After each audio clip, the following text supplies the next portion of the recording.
परिवार और माँ। एक गांव में एक सुखी परिवार रहता था।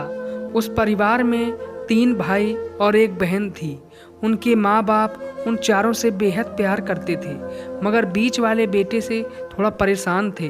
बड़ा बेटा पढ़ लिख कर डॉक्टर बन गया था और छोटा बेटा भी पढ़ लिख कर इंजीनियर बन गया था, मगर बीच वाला बेटा बिल्कुल गंवार और आवारा किस्म का था। कुछ समय बाद उनके दोनों बेटे डॉक्टर और इंजीनियर ने शादी कर ली और महीनों के बाद ही इनकी बेटी का भी एक अच्छे घराने में विवाह हो गया, मगर बीच वाला बेटा अभी भी कुंवारा ही था। वह अनपढ़ था और कहीं पर मजदूरी का छोटा सा काम करता था। उसको शादी के लिए कोई भी लड़की नहीं मिल रही थी। उसके माँ बाप उससे बहुत परेशान हो चुके थे। अब जब भी उसकी बहन अपने मायके आती तो वह अपनी डॉक्टर और इंजीनियर दोनों भाइयों से मिलती थी, मगर बीच वाले भाई से बहुत कम मिलती थी, क्योंकि वह उसे ज़्यादा पैसे नहीं दे पाता था। लेकिन फिर भी वह अपनी बहन से बहुत अधिक प्यार करता था। कुछ समय बाद उनके पिताजी की बीच वाले बेटे की शादी किए बिना ही मृत्यु हो गई। उनकी माँ ने सोचा कहीं अब किसी के मुंह से बंटवारे की बात निकले, इसलिए अपने ही गांव में एक सीधी सादी लड़की से मंझले बेटी की शादी करवा दी। शादी होते ही न जाने क्या हुआ, अनपढ़ बेटा मन लगाकर काम करने लगा और पहले से कहीं ज़्यादा मेहनत भी करने लगा। अब कोई भी पुराना दोस्त उसको मटर गश्ती के लिए बुलाने आता तो वह मना कर देता। एक दिन उसके डॉक्टर और इंजीनियर भाई ने सोचा कि यह तो गंवार और अनपढ़ है, हम इससे कहीं ज़्यादा पैसे कमा लेते हैं, इसलिए अब हमें बंटवारा कर लेना चाहिए।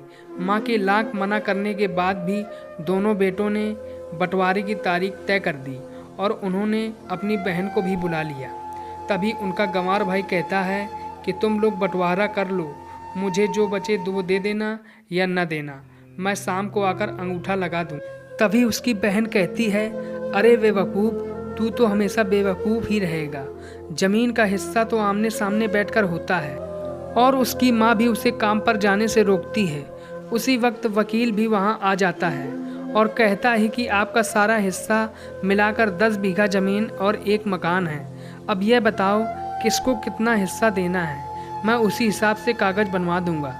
तब गंवार भाई कहता है, वकील साहब 5-5 बीघा ज़मीन हमारे दोनों भाइयों के नाम लिख दो और ये हमारा घर है, मेरी प्यारी बहन के नाम कर दो। तब दोनों भाई पूछते हैं कि तू अपने हिस्से में क्या लेगा। गंवार भाई कहता है कि मेरे हिस्से में मेरी प्यारी माँ है। वह अपनी पत्नी की तरफ मुस्कुराते हुए कहता है, क्यों, क्या मैंने गलत कहा? उस गंवार और अनपढ़ की पत्नी अपनी सास से लिपट कर कहती है, माँ से बड़ी वसीयत क्या होगी मेरे लिए।